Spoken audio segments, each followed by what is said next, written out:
Welcome to Pain and Revival podcast. I hope everyone is having a great day. I'm going to go ahead and set a disclaimer that neither of us are like licensed psychologists or anything. This is just advice based on an opinion or, you know, yeah. So today's guest is Dr. Patti Chelenyak. So she's going to share her story. You want to go ahead and take it away? All right. I just say that I've known Nevaeh's grandma and grandpa I was trying to figure out that when I was walking the other day, but we were both very young then. Your mama or your grandma, a whole lot younger than me. And so it's been well over 30 years, probably close to 34 years, I was thinking yesterday.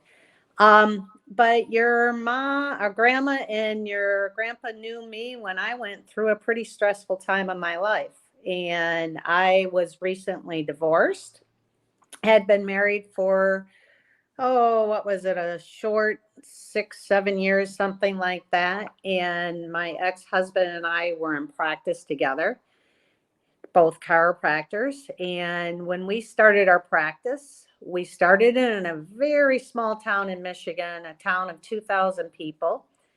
And we were both very young, dumb at that time. I had associated with somebody for 6 months, and I think he associated with somebody for maybe 9 months.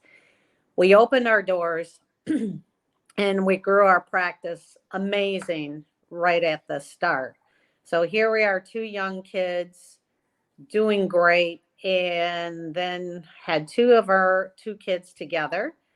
And when my youngest was, I think she was about 9 months, my oldest was 4 years old, we got divorced, and it was not a amicable. I mean, we both wanted it, but unfortunately, when we got divorced, here we're in practice together, have this phenomenal practice. And my ex-husband took all the equipment, sold it all, and then filed bankruptcy. And guess who they came after? You. And it was the most devastating time of my life at that time, because here I am trying to raise two kids on my own because he wasn't a part of that.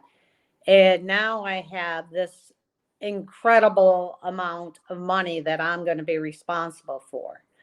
And, then I had to go work for somebody. So making money, seeing tons of people, having a great life. And then now I have to move and go work for somebody, which I was barely scraping anything off, trying to raise these kids on my own. Talk about anger. I had so many anger issues back then because there was my kids. Their father wasn't a part of their life, which was probably a good thing because situations that happened to them. And I could barely make it. And then eventually had to go live in the basement of my parents' house, which I'm to this day was grateful that they allowed me to do that. But talk about stress. I felt like a kid again because now I have my two little kids living in my parents' basement. And I had a pull-out couch. My kids had a bed on either side, but it seemed like they always ended up in my bed every night. And it was a horrible, stressful time. Yeah. And people think, oh, well, that's no big deal. But I'm not even going to the figures that I was hit with. But, back then we had to work through it. And we didn't set up GoFundMe's to raise the money to get me out of this position. I had to learn to, number one, I had to work hard on healing myself and healing my children. And those are the steps that I took because I knew that if I didn't do something to heal my past, to heal what was going on in my life, I was going to keep attracting the same thing over and over. And I guess that's the biggest thing that I can bring to you today is, yes, we all have, maybe not all, but many people have past that their traumas affect them differently than my traumas affect me. Yeah. Even if we go back even further, when I was just ready to go to chiropractic school, I was involved in a dirt bike accident where I had third-degree burns and ended up in University of Michigan Burn Center for 6 weeks and then 3 weeks another time. Traumatic, traumatic. So I've had a lot of traumatic emotional injuries, and I've had a lot of traumatic physical injuries because I like to play hard. And, and there's been plenty of those throughout my lifetime. So I can either continue to focus on all that didn't go right in my life, or I can focus on what I want in my life. Right. And as I was telling you the other day, if we're watching a movie and we don't like the movie, do we sit there and continue to watch the movie? Right. My husband likes to turn on the news at times. I don't like to watch the news. So when he's out of the room, I turn it off or I totally turn the volume down. Okay. Yeah. So Right. same thing in your life. You can continue to watch the movie that you've had in your past, or you, people have had in their past, or we can turn the volume down in our head and we can change the movie. We can change the picture. Yeah, there's been, people have had a lot of traumas. We have personally worked with a woman, her history, her past. I don't know how she's even alive today, but she had to make a choice to either continue to focus on what she did for many years, focus on her past of drug addiction and horrible, rapes and just horrible things that happened to her. And she's an incredible person now because she decided that she was going to turn that past movie off. She was going to change the channel of her life and start focusing on what she wanted in her life. And when I went through the different traumas in my life, I had to sit down and see, what do I really want? What do I want my life to look like? And even though at that time, I couldn't even think straight. I can remember, doing a gathering with Dr. Sigafus, who many of us know. And that was one of our lessons is, what do you want? I'm like, are you kidding me? All I can see is garbage. And I couldn't even, when they gave us the pen and the paper to start writing, nothing would come out until I start to get quiet with myself and started taking it one step at a time and really start to see, how do I want this to look? It doesn't look like this now. And in my mind, there was no way I could see that.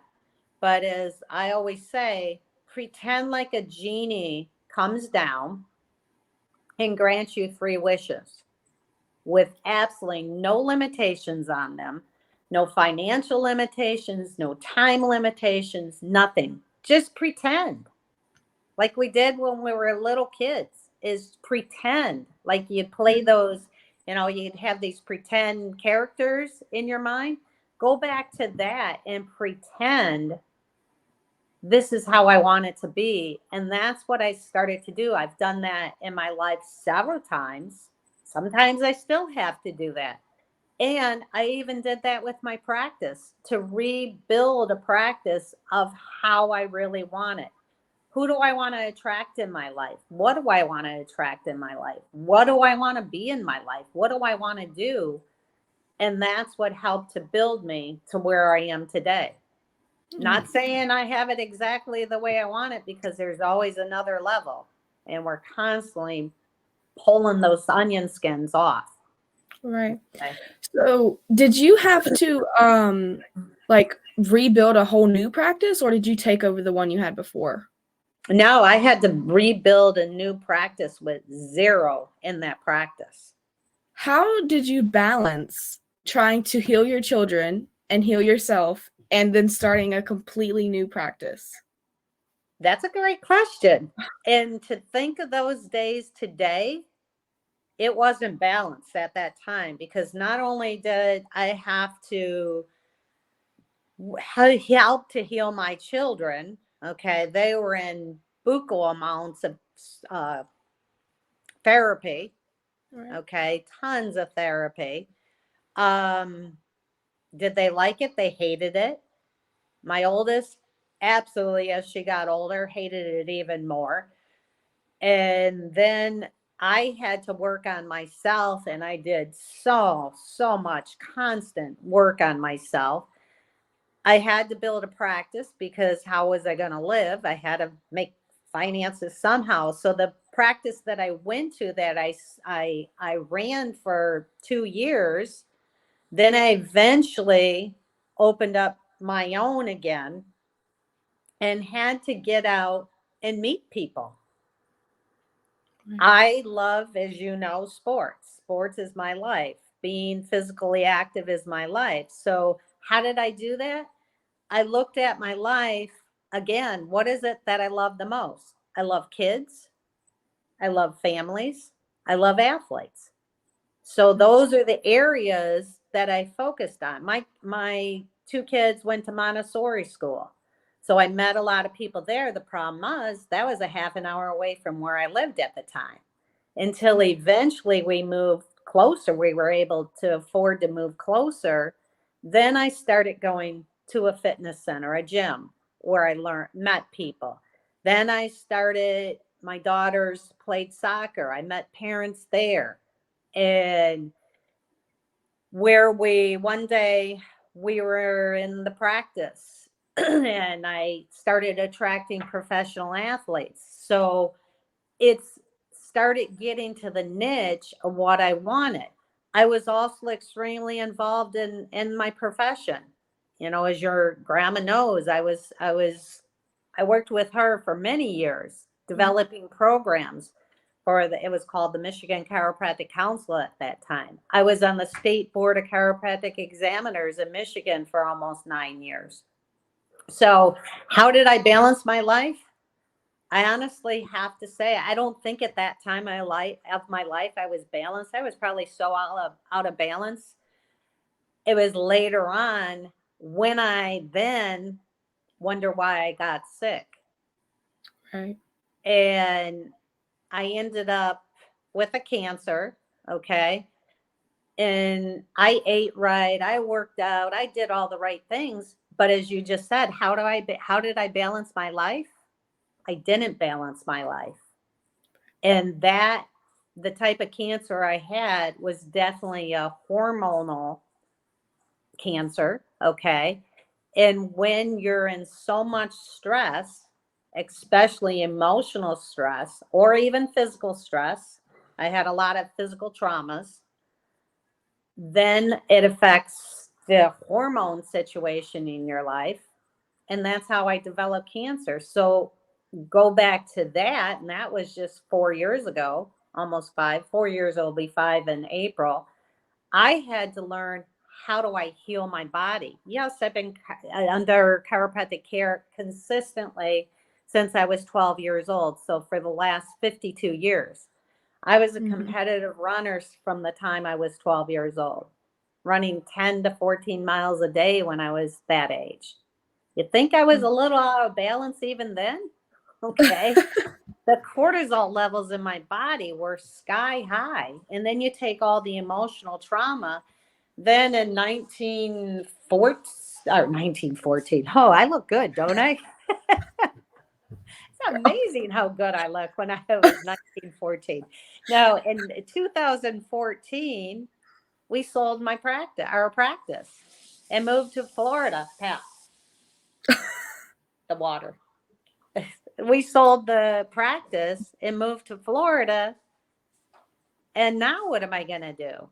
So it was like I sold my baby, if you want to call it that. So then there was more stress. So again, I had to take a look at, what was I doing over all these years that is affecting my body, and continue obviously with chiropractic care, but I had to change some other parts of my life as well. And I can honestly say I am healthier now than I was back when I was through all that stress. So Right. I had to heal myself emotionally. I had to heal myself physically. And there was a lot of healing that took place. Right. Was it so your children, their father, was that like hard? Like, did they experience him? Like, was he around much? Was there any conflict like that they saw? And how did you handle that if there was, when they had questions, that type of stuff? There was a lot of conflict. There was for 2 years, I had the courts had to stop visitation because it wasn't a healthy, safe situation for them. And my kids had to go through therapy. They had to be emotionally tested. He could only have visitation through a therapist. And then when he had visitation again, it didn't go really well. And my kids absolutely refused to go anymore. So, the courts didn't really do much, to tell you the truth. And when we had to go through the court system, they don't protect kids. I'll tell you that. They They don't. just really don't protect kids. And when we actually went through friend of the court, the whoever the guy is, you see, he sat in his room with music playing in the background, got up, walked around, didn't listen to a word we said. And we left that day. I told my ex-husband, I will never, ever go back to that place again. We will either work this out on our own or forget it. And we worked it out as far as he eventually was able to get some visitations, but then his answer was, I don't know what to do with them. This is sort of a waste of my time. And my oldest daughter right now is 38. The last time she saw her father that I know of, she was 10. My youngest is 35. The last time she saw her father, she was 10. I don't know what was with the age 10. I probably should look that up spiritually and see what it means. And do they have any contact with him? That I know of, not, but I always have told them to this day, if you want to have contact, I absolutely have no problem with it, because I don't want to be where I'm downgrading him, even though he wasn't healthy himself to be a father. I still don't want to put that in their mind. And my husband of the last, what have we been together, 23 years, 24 years, he is, as far as we're concerned, he's their father, and they accept it as that. So did they do great when he first came around? No. When the new sheriff was in town, my oldest was a teenager, didn't get along at all. Right. But yet they do today. But it took a lot of healing. It took a lot of work. Yeah. So your question, do they, what is their feeling about their no connection with their dad? They've never really talked about it. And, my youngest talks more than my oldest. And, they don't seem to want to have any connection because there never has been a relationship there. I mean, she was 9 months. And, between 9 months and 10 years old, she saw him maybe a handful of times. Yeah. I mean, yeah, I definitely relate on that level. Like, I know with my mom, like, I choose no contact and it's fine. And that's what's best for me. So, like, I totally understand. And there's not really much emotion with the no contact part because I'm like, she doesn't want to put in the effort. I'm not going to put in the effort. It's a two-way street and she's not doing it. So I'm not going to do it. But like the court is horrible. The court has failed me multiple times and it's failed people way back in the past. And like, it's horrible. And I just wish there was a change. Like we need to like figure that out, guys. Like, yeah. And what you're doing right now is what we call wholesome detachment. Because you are doing what is right for your psyche, for your mind, for your spirit. because for you to have contact with her is going to make you emotionally and physically worse. Right. So at your age, to know that that is healthy for you is remarkable. You have to give yourself credit for that, because I know it's not been easy on you. And, your grandparents have stepped in, and, is it perfect with them? Heck no. You're what, 14, 13. 13? Yeah. At that age, you're lucky if you like yourself, and you probably don't like yourself half the time. Right. Thank you. So, you're like, it's been amazing that you have the sense to be able to do that. But I also know that you have a belief that you have a power inside you much greater than yourself that is guiding you and healing you and helping you along this path. It's definitely all innate. Everything that I've done, for the most part, if it's a good decision, it was most definitely like innate, was like, you have to do this. This is what's best for you. Right. And it was definitely a hard decision to go no contact, because going no contact with my mom means going no contact with basically that whole side of the family. And that Right. was hard. And my brother. And Mhm. that was hard. But at the end of the day, I can't be there for my brother if I'm not there for myself and if I'm not of the right mind. And Exactly. that goes for anyone. Like, if you're a single mom, like anything like that, you have to be there for yourself so that you can be there for your children or your siblings or whatever who you need to be there for. And it's a hard process, but it's all worth it. But so much of us, it's life conditioning. We were conditioned to believe, because of our parents, not so much with your mom, because she, wasn't the best mom, but say Yeah. even with your grandma, we were conditioned to believe that we take care of everybody else first. That's what a mom does. Mhm. Because somewhere along the way, it's like the story of the lady who was putting the ham in the roaster, and she'd always cut the end of the ham off. And, her daughter would ask her, why are you cutting the end of the ham off? And this story kept on going on and on. The reason she cut the end of the ham off, because her mom or grandma did it, because it didn't fit in the pan. Well, the same thing is, as a mom, we were conditioned back then from say, even our grandparents. We take care of everybody else first. But if we don't take care of ourselves first, if you're not happy, nobody else is happy. Right. And, we talked a little bit the other day about your brother. Yeah, you love him and you would love to see him. But I suggested to you, the best thing you can do for him right now is just pray that the right thing is there. Put a shield of protection around him and see him healthy and whole. See him getting out of the situation if that's what he's supposed to be doing. Right. We have lessons in life that we have to learn. It sort of stinks that we're put in these situations, but we're not the one planning our life. Right. But we surely can make plans for our life and have goals for our life. Yeah. But it's going to go in the direction that it's supposed to go by the lessons that we need to learn. So you're doing more for your brother now than you would be if you were stuck in that situation. Oh, 1000%. Like, the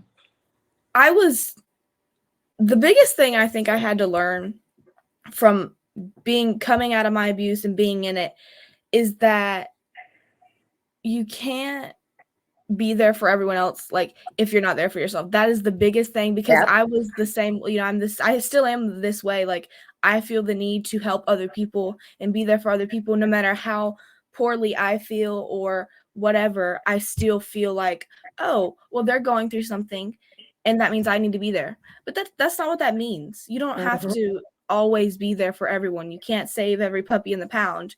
And Nope. like, that's what I've had to learn, because Yeah.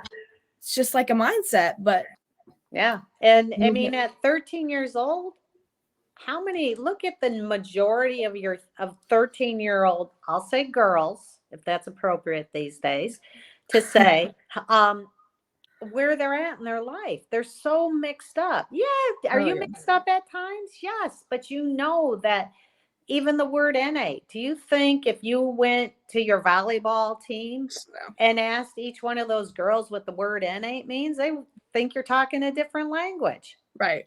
They have no clue. Yeah. And as I also told you the other day, is you were asking, like, how do I get my mindset right for this volleyball game? Right. And yeah, you're one on the team, but your energy will go off onto other people's energy. Do you have to physically get into those girls' life to change that? No, but energetically, you can get into their heart. Right. And like I was telling you the other day, is I always remember in my early years, probably when I was a student, Dr. Gonstead, who taught a technique, and he did a technique. He had a um, clinic in Mount Orab, Wisconsin, where he had a landing strip, built a motel. It was called a motel at that time, because he saw so many people, and people would always ask him, how do you develop a practice like that? And he would always say, when you make that adjustment, you become one with the bone. And people say, what does that mean?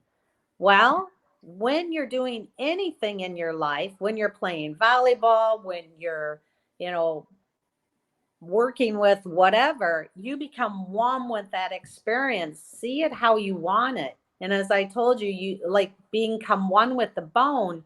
You see that bone in your mind, as Dr. Sid would have said, your mind's eye, and see it moving before you actually move it. And that bone, as Paula Deen would say, it moves like butter. Okay. So, and it makes it simple. Same thing with your life.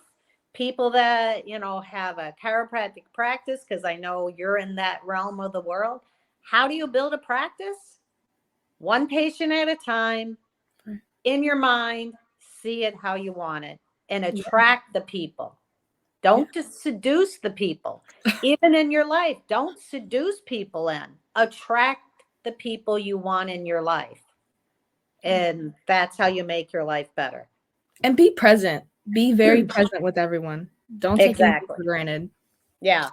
Yeah. All right. Yeah. I think that's a good ending note. So thank you for coming on. This was amazing. You did great. I hope everyone has a great day. And yeah. Thank you so much for having me. And you're just always remember, you're amazing. Thank you. All right, Nevaeh. Bye. All right. Bye-bye.